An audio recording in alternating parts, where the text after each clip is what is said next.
मैं आज के इस यहाँ मेला क्षेत्र का निरीक्षण और इस पूरे महाकुंभ की दृष्टि से अब तक की प्रगति क्या हुई है, यद्यपि आप सब उसके साक्षी हैं, लेकिन ये मेरा दायित्व बनता है कि मैं भी आपको इसके बारे में अवगत कराऊं।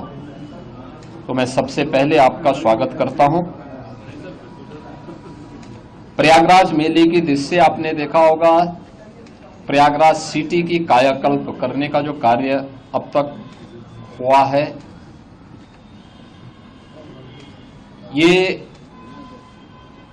लगभग पूरा हो चुका है। 200 से अधिक सड़कें, सिंगल से डबल लेन, डबल से 4 लेन, 4 लेन से 6 लेन आदि बनाने की कार्रवाई ये पूरी हो चुकी है। 14 फ्लाईओवर या रोड ओवर ब्रिजेज, जिनमें 13 कंप्लीट हो गए, एक फाइनल स्टेज की तरफ आगे बढ़ रहा है। ये तो सिटी के अंदर अन्य सुंदरीकरण के तमाम कार्य किए गए हैं और सिटी के अंदर यह भी व्यवस्था की गई है कि रेलवे स्टेशनों पर होल्डिंग एरिया भी हो, उसके बाहर व्यवस्था की गई है, जिससे जो भी श्रद्धालु आए उन सब के लिए स्टेशन पे व्यवस्था है, ठीक, नहीं तो बाहर, नहीं तो उसके बाहर प्रशासन भी किया, रेलवे ने भी और जिला प्रशासन ने भी इसकी व्यवस्था को युद्ध स्तर पर आगे बढ़ाने का काम किया है। मेला प्राधिकरण ने यहां पर लगभग 5000 एकड़ क्षेत्रफल में प्रयागराज को जोड़ने वाले मार्गों पर संगम से 2 से 5 किलोमीटर की दूरी पर पार्किंग स्पेस भी चिन्हित करके उन्हें सक्रिय कर दिया है। हर पार्किंग स्थल पर चौकी भी होगी, सुरक्षा की पुख्ता व्यवस्था भी होगी, पब्लिक एड्रेस सिस्टम भी होगा। इस सारी कार्रवाई आगे बढ़ाई जा चुकी है। पेंटून ब्रिज पहली बार हम लोगों ने इनकी संख्या 2019 में बढ़ाई थी, जो 22 तक पहुंची थी। इस बार महाकुंभ को देखते हुए 30 पेंटून ब्रिज बनाए जा रहे हैं, जिनमें 28 बनकर के तैयार हो चुके हैं। 2 अगले 3-4 दिन के अंदर वह भी बनकर के तैयार होंगे। 12 किलोमीटर का अस्थायी घाट यहां पर तैयार किया जा रहा है और लगभग वे सभी तैयार हैं।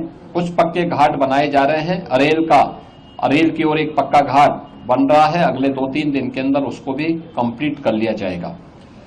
चेकर्ड प्लेट यहां पर लगभग 530 किलोमीटर के दायरे में ये सब बिछाई जा चुकी हैं और इसी प्रकार से शुद्ध पेयजल लोगों को उपलब्ध हो सके, श्रद्धालुओं को उपलब्ध हो सके, संतों को उपलब्ध हो सके, इसके लिए भी 450 किलोमीटर की शुद्ध पेयजल की लाइन भी यहां बिछाई जा चुकी है। मेला अपना एक शेप लगभग ले चुका है कि वो संस्थाओं को आना, बाकी ये संस्थाएं आ रही हैं। 7000 से अधिक संस्थाएं अब तक आ चुकी हैं। 1.5 लाख से अधिक टेंटेज की व्यवस्था मेला प्राधिकरण ने यहां के लिए किया है और यह कार्यक्रम युद्ध स्तर पर आगे बढ़ रहा है और लोगों में उत्साह है। देश और दुनिया प्रयागराज कुंभ में आने के लिए उत्सुक है। उत्तर प्रदेश और देश के इस सबसे बड़े आध्यात्मिक और धार्मिक समागम को अपनी आंखों से देखना चाहता है। 144 वर्ष के बाद महाकुंभ का यह मुहूर्त आ रहा है और इस महा समागम का साक्षी देश और दुनिया बनना चाहता है। इसके लिए हर प्रकार की व्यवस्थाएं डबल इंजन की सरकार ने, केंद्र और राज्य सरकार ने मिलकर के, यहां पे प्रशासन और पुलिस ने मिलकर के, मेला प्राधिकरण के साथ मिलकर के इन सभी कार्यक्रमों को युद्ध स्तर पर आगे बढ़ाने की तैयारी की जा रही है और जनवरी प्रथम सप्ताह तक संस्थाएं भी आ चुकी होंगी, तैयारियां पूरी हो चुकी होंगी। 13 जनवरी को पौष पूर्णिमा की पहला स्नान यहां पे संपन्न होगा। मकर संक्रांति 14 जनवरी को दूसरा स्नान यहां पे होगा, जो अमृत स्नान भी होगा, जिन्हें साई स्नान कहते थे।